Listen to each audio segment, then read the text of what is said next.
I want to talk about 3 ways to beat inflation. If you have an interest in wealth or money, if you have an interest in saving, if you have an interest in maybe financial freedom or financial independence, or if you just have an interest in life, one of the most important things you have to understand in economics as a broader topic is inflation. It's very important, and it's vitally important simply because I believe that it's like an illness that besets our financial freedom or our financial future. I like to define inflation as taxation without representation. And that simply means money is taken from you, in many cases, without you being fully aware of the consequences. In many ways also, depending on the country you live in, you always have falsified and somewhat misleading information in relation to inflation. Every country would have what they call their inflation rate. In the UK, we call it the Consumer Price Index, and there's something called the Consumer Price Index and housing. There's something we also call the Retail Price Index. Now, these are methods and ways of measuring inflation in the UK. I don't know where you're watching from, but in the country you live in, there's a method that the government uses to measure inflation. Unfortunately, that method is quite misleading. And part of the reason I say it's misleading is because individually, our lifestyle choices differ. The way you live is quite different from the way I live. Therefore, the way inflation affects you will be very different to the way inflation affects me, because your lifestyle affects the inflation impact on your finances. Now, I'm going to talk about 3 ways to beat inflation. I defined inflation at the start as taxation without representation. It simply means that you're paying much more for goods and services without really understanding why, but also without really being aware of these subtle changes and these increases. Whenever you have the cost of goods increase, we call that inflation. Whenever the cost of goods decrease, we call that deflation. If you have an interest in creating a better future, which I think you should have, if you have an interest in creating a better financial lifestyle, or you want to create a better life for your family and your friends and yourself, you have to understand how inflation affects you. I'm going to talk about 3 ways now in which you can actually beat inflation. Number 1, the first method you can apply in your particular case is to earn more. So in other words, you're earning more than the inflation rate, and therefore the net effect is positive, meaning you're earning more than you're being taxed. Now, I'm using the word taxing here because I said at the start that inflation is taxation without representation. It simply means if you make more money than you're taxed, or make more money than the rate of inflation, and if you increase what you earn on a year-by-year basis at a rate greater than the rate of inflation, then you're doing fine. So number 1 is to earn more. Number 2 is to spend more intelligently, spend money intelligently, spend whatever income you get, net income. Net income simply means the total amount you've been contractually promised to be paid on your payslip. You notice there's something called your gross income. Simply means if you're working for a company and you have agreed to work for £2 an hour, that is your gross income. From that gross income, they have to deduct taxes and, depending on where you live, other secondary tax measures. And then you're left with, perhaps in this instance, let me use a reference of 1.8 left. Then what you have left is called your net. The net income is what comes to you after you've made all the mandatory payments to the government. So in principle, what you can do as option number 2 is actually to spend more intelligently your net income. Now, the third option you have, if you want to beat inflation, is then to take what you've earned net and try and take a portion of what you've earned and ensure that you reinvest that amount at a rate greater than the rate of inflation. 3 simple ways. Number 1, earn more every year at a rate that exceeds the rate of inflation growth every year. Number 2, spend more wisely. The net income you have, just be more careful about how you spend your money. The third is actually to reinvest whatever you've chosen to keep. Reinvest that amount at a rate that exceeds inflation. Now, I want to talk about each of those options in a little bit more detail.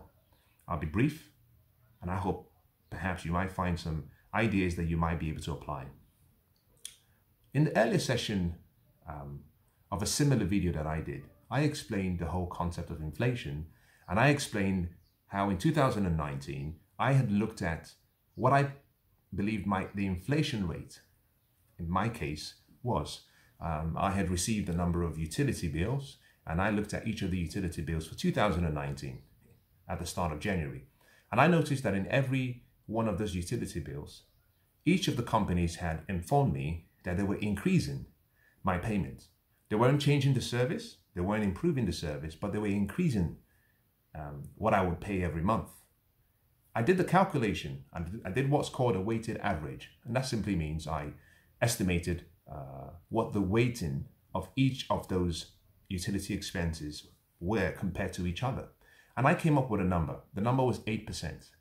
Now, interestingly, for 2019 in January, the UK government came out with what's called the inflation rate for 2019. And the number was 1.8%. For my calculation, looking at just a portion of my spending, or how I spent my money, a portion, not all of it, just a small portion, I came up with 8%. That 8% did not take into account the expenses on consumption in relation to food. It did not include consumption in relation to me buying basic necessities. So for example, it didn't include transportation, it didn't include perhaps clothing, it didn't include entertainment, and it didn't include basic food consumption. One of the recommendations I made in the video was I said, it would be useful for you to sit down and just estimate the cost increase of the things you buy and how much they've increased in over a 12-month period. I said one of the best ways to do this is, make a list of what you spend your money on every month, the main key areas that you spend money on. Normally we break this into our needs and our wants, but just make a list of how you spent money this month and make a note of the amount you paid and just forget it. Give it 6 months, give it 12 months, come back, go back to the place where you bought those items and look at the prices that those items are selling for. The difference between what you paid 12 months earlier and what it's selling for at that present time is the rate of change in the cost of those goods. Inflation basically is calculated in the UK whereby we go to several locations in the UK, about 30 locations approximately, usually between 12 and 30, and then we identify specific items and services and products that the average person would spend money on, and then we track the change in cost. The difference between what it cost the year prior and what it cost in that present year is what we call either the retail price index or the consumer price index, which in principle, if you include housing, is what we call the inflation. Now I calculated mine as 8% for one aspect of what I spend my money on. I want to use that 8% to explain the principle and to explain how those 3 steps that I mentioned earlier on could be intelligently brought into this picture to help you design the best way to keep your money that you've worked really hard for in your pockets.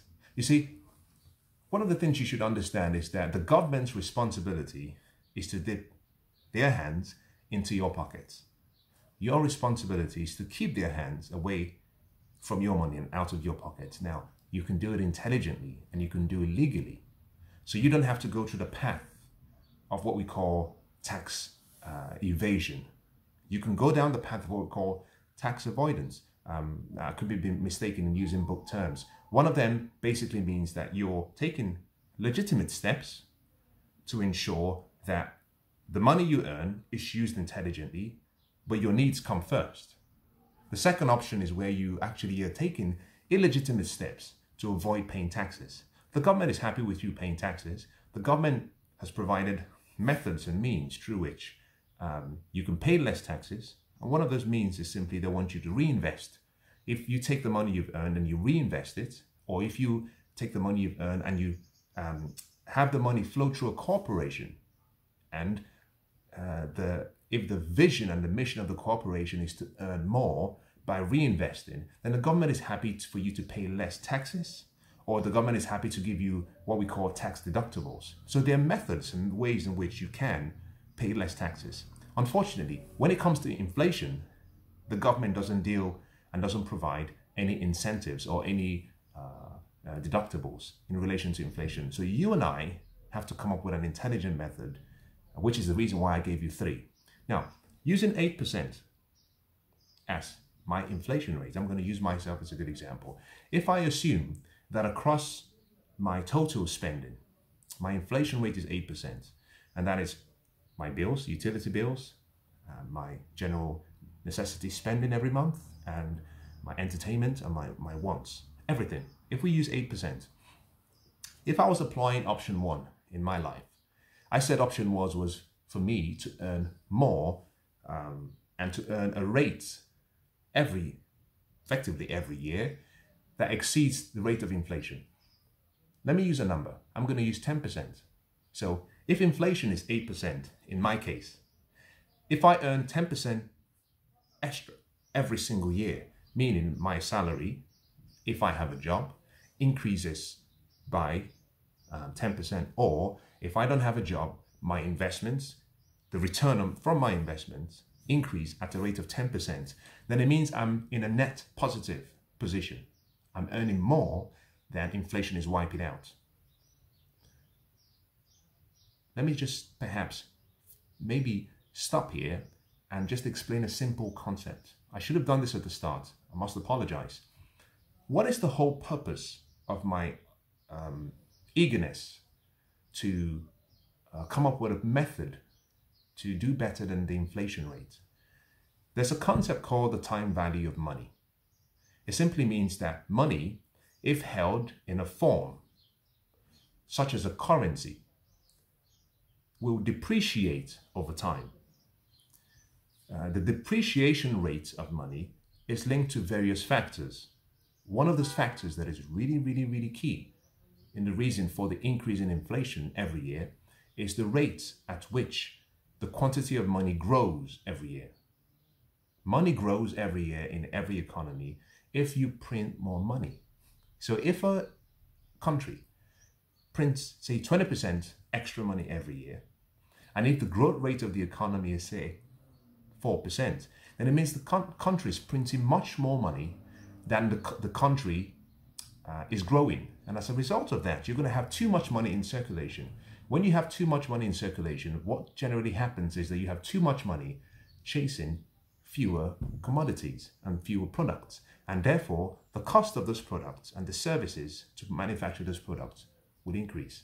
So one of the reasons for inflation is simply printing too much money. Now, that's not the only reason, but that's, in my opinion, one of the fundamental ways of eliminating inflation. But to eliminate inflation in that regard, it's not something that you and I can control directly, because it relies on the government listening to the people and refusing to print more money, or, and this is the second reason why inflation is high, when the government decides to spend less. You see, in every government, the government makes money. Perhaps that's the wrong word, because governments do not make money. The government generates the money they spend by taking money from you and I, taxes. That's how they get money. The government doesn't provide any service like a business to create wealth. The government simply relies on you and I contributing through taxes to a budget. They take that budget and they try to serve we, the people, with that limited budget. If they spend more than the budget that we've given them, and they need more money to spend, then they have to print more money. So the central government will speak to the central banks, and the central banks will print more money so that the government can spend more. That is another way in which inflation increases. But let me just, I wanted to explain that principle before going on. So in principle, there's something called the time value of money. If I have £100, using that as a good example, and the inflation rate is 8%, it simply means that after 1 year, from January the 1st all the way to the 31st of December, by the 31st of December, that £100, if I had that £100 in a currency depreciating at 8%, it means that by the 31st of December, my £100 will now be worth £92. The purchasing power, the ability of that money to buy products would have depreciated, it would have reduced. You start again the next year and it would decrease again by 8%, again by 8%. If the money continued to depreciate at 8% every year, what you find is in roughly, depending on where you live, less than 10 years, probably 8 years to be precise, 9 years to be precise, that £100 will be worth nothing. It would have depreciated over time to the point where in less than 10 years is worth nothing. So what the government has to do is try and keep inflation rates at a relatively encouraging level. That's the purpose of understanding how inflation affects you. It means over time, if inflation continues to increase, the purchasing power of what you have as a currency, the money you've saved, is going down in value. So we go back to the three methods that I'm trying to recommend. And I'm going to summarize using some detail in each before I stop. The first option I said is earn more every year. If inflation in my case is 8%, and I said I have to earn an increase in salary or increase in my income at 10% every year. If I could do that, then I would have a net neutral position. As a matter of fact, I have a net positive position. Now, if you have a job and you're making, or you intend and you would like to make an extra 10% increase in salary every year, then one of the things you should just think about, there's a principle or a rule called the rule of 72. The rule of 72 simply says that if you want to double your income and you have an increase in interest or an increase in your salary at 10% every year, if you divide 72 by 10, it gives you the number of years that it would take for your money to double. So for example, using the 10%, in 7.2 years, you would double what you earn. The rule of 72 is often called the rule of 70. So you can use 72 or you can use 70. You simply divide 70 or 72 by the interest rate or the rate that you're using to calculate whatever you're trying to achieve. In this case, we're saying 8% growth in income. Now, I want you to just think about this. Think about what you earn now. The likelihood that you can make twice what you earn now in relatively 7.2 years. Now, I don't know what you do. I don't know who you work for. I don't know your line of business. But for most people, to get a 10% increase in salary every year is quite difficult. Most companies may pay you 5% every year, 6%, but 10% is quite difficult because companies go through cycles. Sometimes the company is doing well, some other times the company is not doing too great. And when the company is not doing too great, they cut down on their spending. When the company is doing well, they spend a little bit more. So what you might find is that the average weighted increase in your salary over perhaps a 7 to 8 year period might be less than 10%. But in this case, I'm using 10% to illustrate a point. 10% every year that you want to earn net. Remember that inflation affects you based on your net income. Taxation is taken off your gross income. The balance that is paid to you is where inflation kicks in. So inflation is based on your lifestyle choices and your consumption. If you want to make 10% on your net, it simply means, just using this as a rule of thumb, you have to make 20% increase in your salary gross in order for you to be able to take home 10%. And that makes it even more difficult. It simply means the possibility of you making 20% increase in your salary every single year is very, very difficult. One way you can achieve that is simply you keep moving companies. But the downside is you probably generate a reputation of someone who doesn't stay, someone who's not committed. To make 20% so that when they take taxes off what you've earned. Now remember, for example, if you're earning 30%, if you're paying 30% in taxes on your current salary and you increase what you're earning by, and I mean the net amount, by 10%, it means that your tax rate might increase. You have to pay more taxes. So if we use 10% as what you want to earn on your net to be able to beat inflation, you have to be making 20% roughly on your gross income. I want you to just think about yourself and think about the possibility of you earning 20% increase in salary. Using the rule of 72, if you earn 20%, it means that in less than 3.5 years, you would have doubled your salary. Just think about how difficult it is. So in my opinion, from my experience, from my perspective, it's incredibly difficult to beat inflation through method one. I'm being very honest, I'm being very open here. Earning more or beating inflation by increasing your earning ability is very difficult. Now, one of the ways to beat inflation is simply to increase your earning ability. But to earn 20% more extra, that requires a lot of work and it's very difficult. Now, the second way in which you can beat inflation is simply to ensure that when you've earned your dues, meaning your net income has come to you, that you become really intelligent in how you spend it. I use the word spend wisely. My intention here is not to teach you or to tell you how to live. I don't know you. I don't know your lifestyle choices. I don't know your preferences. I don't know your dreams. I don't know your goals. So I can't tell you how to live. I'm going to use myself as a reference and tell you what I've done in the past, what I'm doing in the present, and what I intend to do in the future. And maybe you can draw out some ideas that might be able to be perhaps applied once you've made some modifications, because my recommendation is always, whenever you learn something, don't take the information and apply it immediately. You might need to slightly fine-tune it. You're not trying to change the principle, you're simply trying to ensure that you're not changing yourself without realizing that you and the individual who has shared the information to you are quite different. So I would just say, listen to what I'm going to share here and ask yourself, where are the similarities and what can I take out from this advice? So in my case, if I was going to apply principle number 2, which is to spend wisely, here are some of the steps that I would take. For the average person, once you pay your taxes and you have your net income, the largest expense for most of us is either our mortgage or what we pay in rent. For some people, especially if you live in London, and I would say if you live in London and you live on your own,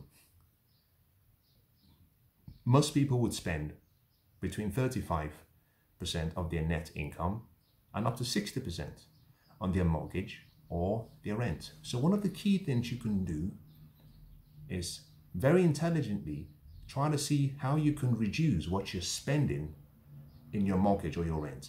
If you have a mortgage, it's more difficult because maybe you've agreed to a fixed payment. Now, I have no problem with your mortgage. As a matter of fact, if you have a fixed interest rate, and let's say the fixed interest rate in your case, it's say 4.5% for the next, say, 20 years. At 4.5%, I feel really comfortable with that amount. The reason simply being, if you applied intelligent financial due diligence and due process before you purchased the house, and you bought smartly, you bought a property at a price below its intrinsic value, you bought a property with good potential, you bought a property in a good neighborhood, you bought a property in an area where the growth of the population and the economy is increasing. If you applied good financial due diligence before you purchased, then in principle, a typical home that you own should be increasing in value. By now, what I mean is that your return on that investment should be in the region of, sometimes, depending where you live and depending on the country, could be between, say, 4%, and it could go up to 10% or even more. It really depends on the growth of the economy, but also the macro environment. But the point I'm trying to make is, in principle, the fixed payment you're making with the bank, because you fixed your payment, you're in a good position. It simply means the bank can't just increase what you're paying every month, except you have a variable rate mortgage. It's fixed. The payment is fixed. You know what you're paying. But the good thing is, if you bought intelligently and you went for a low interest rate, we said let's use 4.5%, although you can get much less. But if you use 4.5%, but you're getting a return because maybe the value of the property has gone up, maybe the demand has increased, maybe the growth rate in the area has gone up. You may be getting maybe a 6% on that investment, so you're in a good place. So I don't worry too much for people who own a home. But if you're renting, one of the things I know, for example, I was speaking to a friend of mine the other day, and my friend rents. In December, at the end of December, they had rented this particular place for 12 months. They were paying £1,200 every month. At the end of December marked the end of the contract, and they wanted to renew. In January, they had to pay £1,300. So the rental agreement increased by £100. Now you might be thinking and saying £100, what's the big deal? Well, there's a very wise saying that says, if you're faithful with little things, then you'll be made ruler over much. And that simply means you've got to take care of the small numbers. The small numbers really matter, not the big numbers. If you take care of the small numbers, everything falls into place. An increase of £100 on a £1,200 monthly payment is roughly about 8%. So you can see, this ties back to the 8% inflation that I was talking about. So one of the things you can do, if you want to apply the idea of actually spending more intelligently, is when you're taking out a contract, if you're renting, I want you to think long term. People think short term too often. Think long term. One of the long term approaches that you can apply is simply, if you know with some level of commitment and conviction that you might be in that particular place and you would like to rent in that place for at least 2 or 3 years, one of the things you can do is you go to the landlord or the person you're renting for and you say, listen, most people sign up to a 12-month lease. I'd like to sign a 2-year lease with you. But for that 2-year lease, I want a discount. I want you to discount the $1,200 that you would have been charging me, and I want you to give me a discount. Now, for some places, they might say no. Any intelligent landlord or any intelligent agent recognizes the advantage of having long-term tenants. One of the advantage of having long-term tenants is every time someone moves out, there's a void. In most cases, you might have a month before it's filled, or a few days before it's filled. One of the good things is if you can get a tenant who says, I'm going to stay here for 2 years or 3 years, the landlord is guaranteed that there will be no loss of income in that period. The landlord is willing then to say, do you know what? I'll discount what you're paying by 5% or 3%, or even better still, the landlord might say, you pay $1,200 every month. And for that 3-year period, I will not increase the rent. Well, that simply means that you've saved 8% by default. By doing that, using my friend as a reference, they were paying $1,200. Now they're paying $1,300 in the space of 1 year, simply because they signed up to a 12-month lease. And so the landlord has increased the rent. And unfortunately, they're renting in a location where there's demand.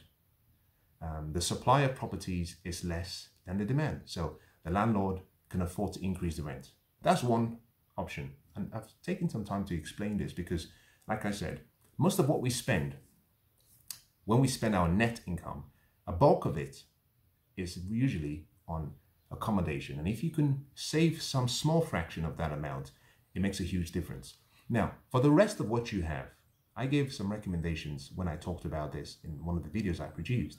I said, you have 2 options. It's counterintuitive. Most people would say spend less money. Now I say spend more intelligently. 2 different things, not the same concepts. Spending more intelligently doesn't always mean spending less. My recommendation is if you want to beat inflation, spend money on expensive goods. That doesn't sound right. You might be thinking, I'm trying to save money and you're asking me to spend more money. Now, the qualifying statement there is spend money, spend more on good quality products and services. So for example, in my case, there's certain, let me use 2 separate explanations. Most of my money is spent, in terms of my consumption, is spent on what I call my necessities and my wants. Within my necessities, those are things that I need, basic things that I need.